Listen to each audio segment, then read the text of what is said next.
this is really coming down to two men, Xi Jinping, who controls, as Trump admiringly says, 1.4 billion people with an iron fist, and Donald Trump, who seems to be controlling at least the political scene in the United States, neither of whom are people who lose face easily. So how do you see this playing out? And should we be worried that it may escalate, that it goes beyond trade and it starts getting into other areas of disagreement?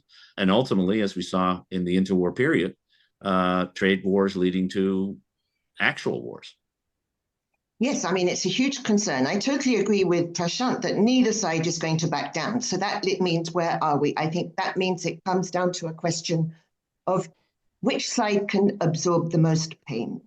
Both are going to hurt a lot. And if you look at it on balance, probably Xi can absorb more pain than Trump because Xi has no checks and balances on his power.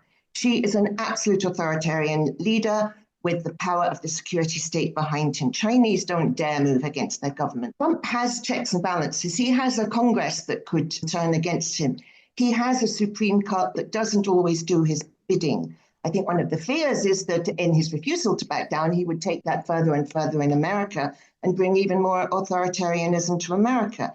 I can't help feeling that China has the advantage in this whole situation long term because it can control its situation domestically. It does have a lot of trade with the rest of the world. I think one concern as well, some countries like in Europe have, is that we're going to see a flood of cheap Chinese goods that were destined for America, bringing down markets here, competing with manufacturing and businesses here. And then do we have to get the same cycle starting up everywhere else in the world where they end up having to put tariffs on China?